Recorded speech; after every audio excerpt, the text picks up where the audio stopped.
I am Frank Carstairs, 47, divorced, with no kids, and I work for a major electronics supplier to the Defense Department. Because of my past job-related travel, my marriage was not the greatest, but it took a slip of my wife's tongue to show her cheating and end our marriage. This is the story of how it happened.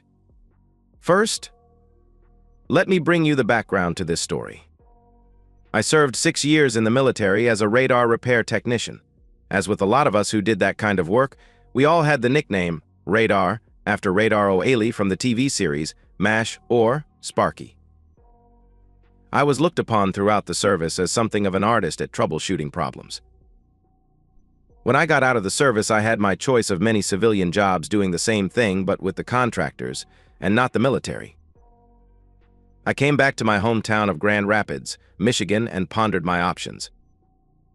I finally chose to accept a position with a company that was developing a drone control system that they could retrofit to the present systems and reduce the weight by about 17 pounds, as well as increase surveillance capabilities on an order of magnitude. They hired me to put the test drones through their paces. The company rented an unused road race course on the northern edge of the county that gave us a 3-mile by 1.5-mile area to do our testing. It also included several buildings that allowed us to work outside of observation from the rest of the world. One of the support people was a young lady from the local area. When I was introduced to her, I was gobsmacked, as our English friends say. Elizabeth Morgan was gorgeous.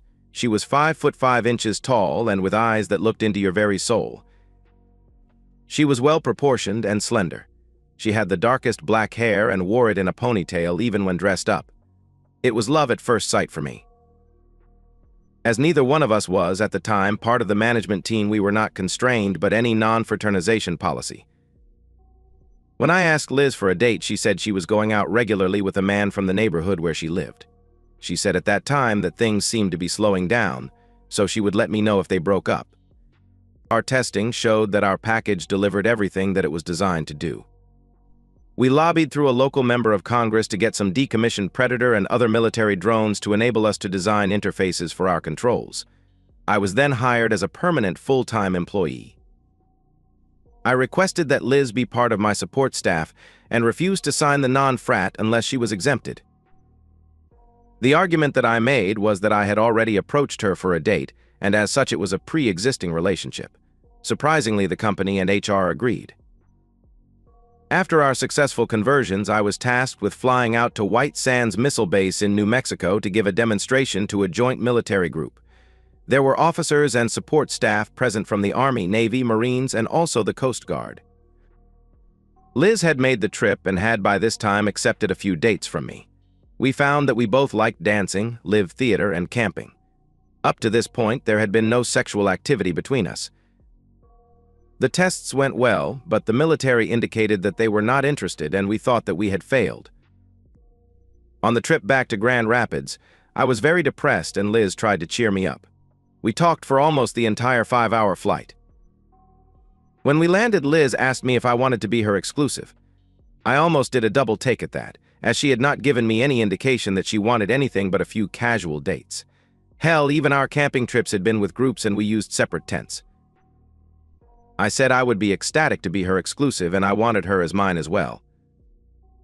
I cautioned her that because of the current project and its apparent lack of success that I might not be employed at the company after this project was over. She did not seem to care. We dated seriously from that point. I was pleased when the company offered me a long-term contract as their chief test supervisor, and because of that and our continuing relationship, I asked Liz to marry me and she accepted. We got married in the small church that I belonged to and had as our witnesses her family, my remaining family. My parents and an older brother were dead, and friends and co-workers. For our honeymoon, we took a 2-week camping trip along the Appalachian Trail. It was a glorious trip, and we both came back to the guest room tired, dirty, and incredibly happy. Work disturbed the mood somewhat when we returned the following Monday. Liz was being transferred to a different department because my staff was being reduced to just me and the secretarial pool. The reason for this shift in personnel was that the drone control project was to be shelved until we received some response from the military. I was then tasked with helping develop a very small drone capable of being controlled by satellite. The design goals were a drone as small as a robin, but with video capabilities. The problems that these parameters created caused me to work some long hours, and Liz was not happy.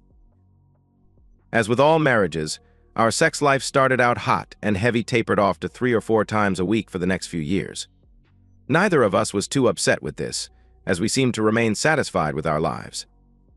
About a year after our trip to New Mexico, the company was granted a contract with the Coast Guard to retrofit 24 Predator drones for naval rescue operations and drug surveillance and interdiction.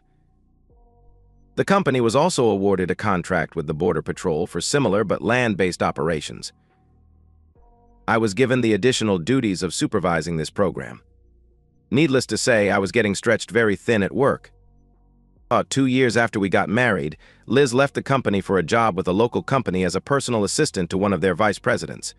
She said she needed the move to broaden her horizons. I took an instant dislike to her boss, Ralph Symes, but could not explain to Liz why I felt that way. At home, the stress from my job and the long hours was causing a lot of friction. Liz wanted me to be excited about her new job, and also for me to slow down so I didn't burn out.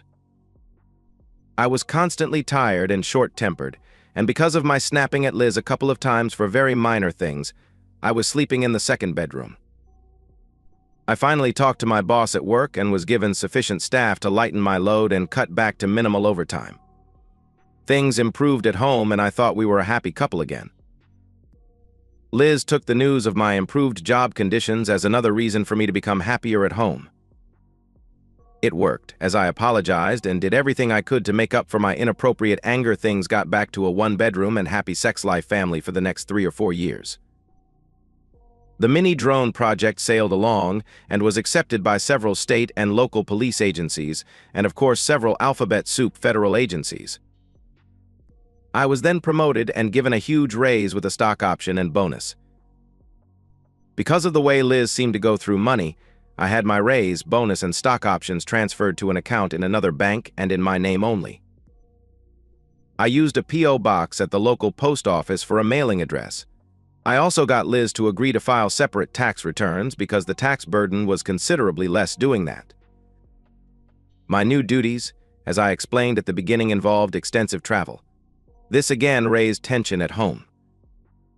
Liz was not happy when I had to miss several of her employer's company functions because of my need to be out of town. The frosty atmosphere continued for a little over a year when my boss finally told me that I needed to take a month off to recharge and decompress. The timing was perfect. Liz had a vacation week coming, and as it was coinciding with our wedding anniversary, she agreed to take a 3-day camping trip into the great North Woods of Michigan's Upper Peninsula. I spent the week before we left noticing several things that I had been overlooking.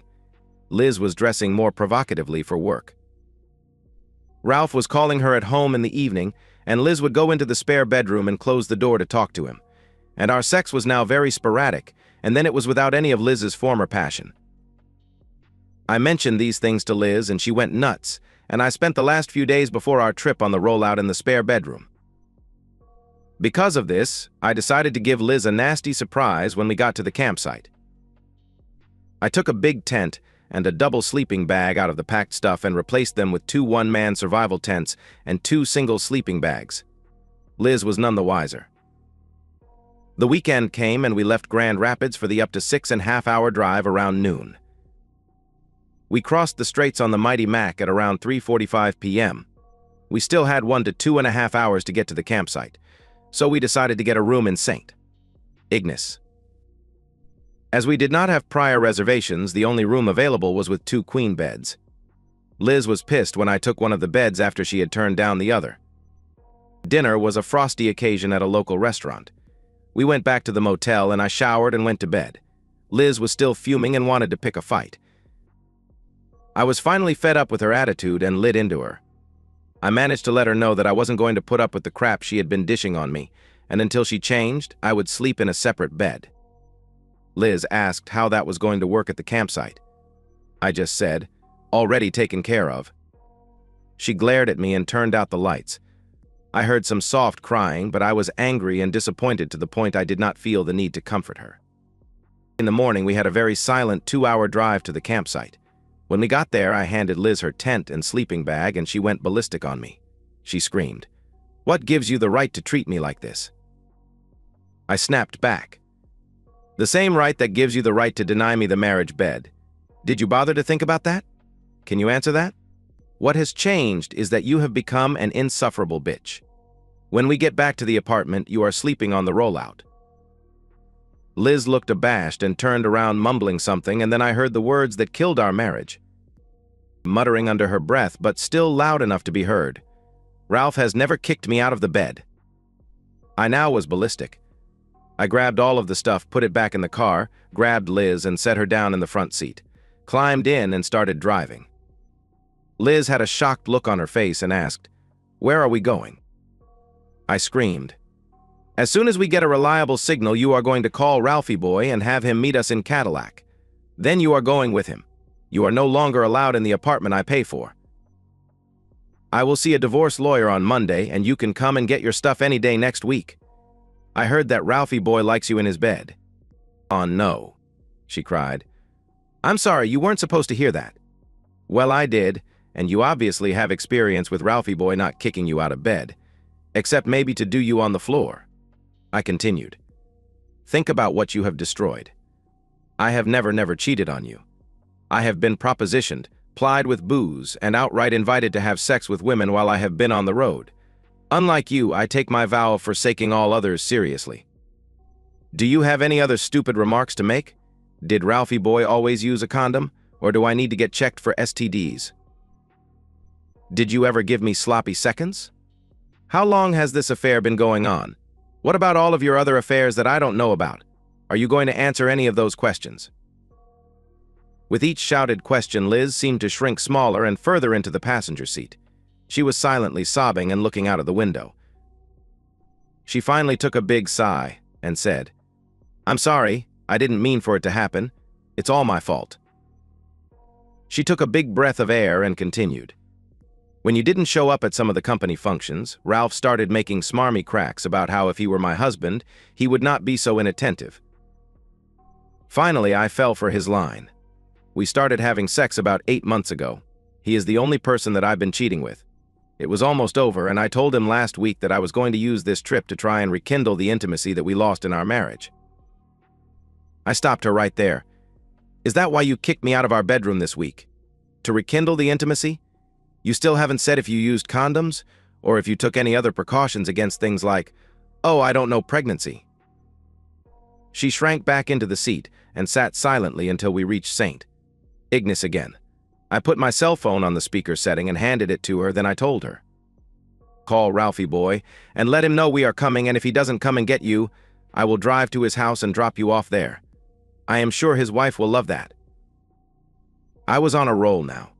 "You might also tell him that he needs to watch his back, because while I will not harm him, I'm sure others in his company might when they find out what you two have done. I am pretty sure that you are not Ralphie boy's only slut, and he will wonder how many of the ladies in the office are finding irate husbands will want a piece of him." She called the number and a lady, Ralph's wife, answered. Before Liz could say anything, I said, "This is Frank Carstairs, and I need to talk to your husband about his affair with my wife. If he won't come to the phone, I will see him in a few hours when I drop his slut off at your front door." I heard a sob and a woman scream. "Ralph, get your sorry ass down here and talk to this person on the phone. I'll start packing your stuff." Ralph came on and I signaled Liz to start talking.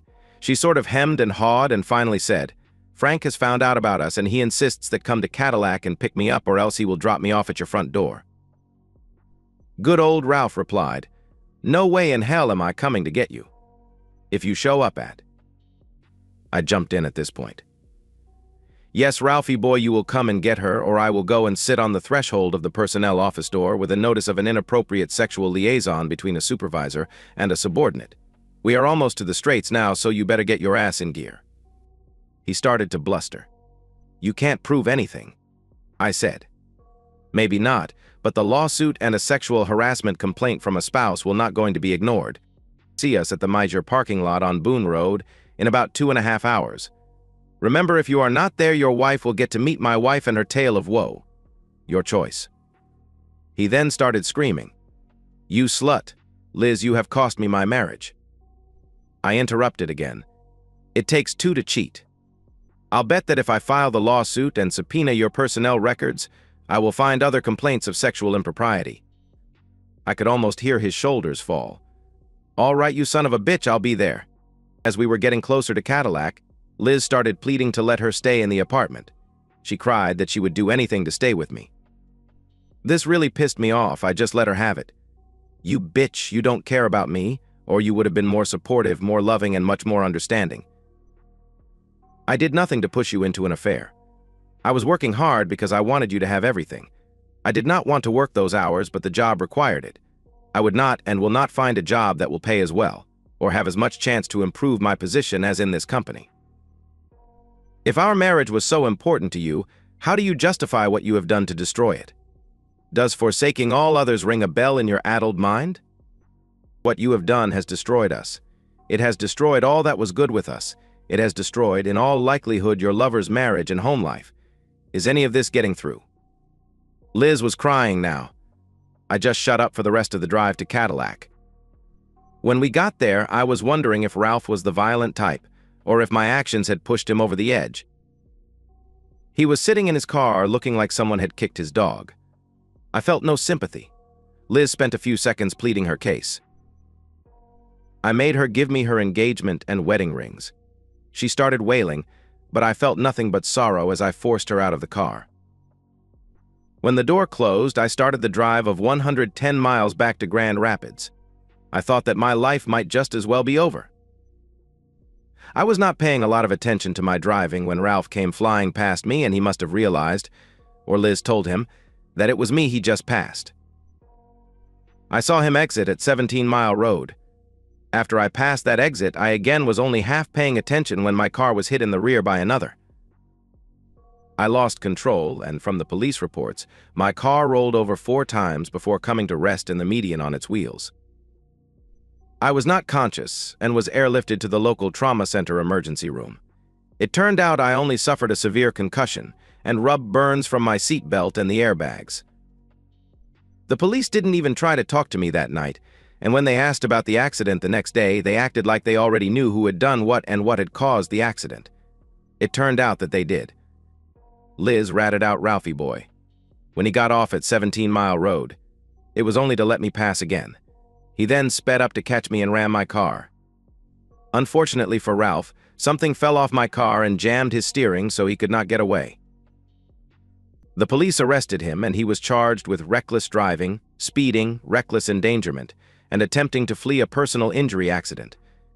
His wife refused to bail him out, and Liz had no money for a cab, so a nice cop drove her over to our apartment.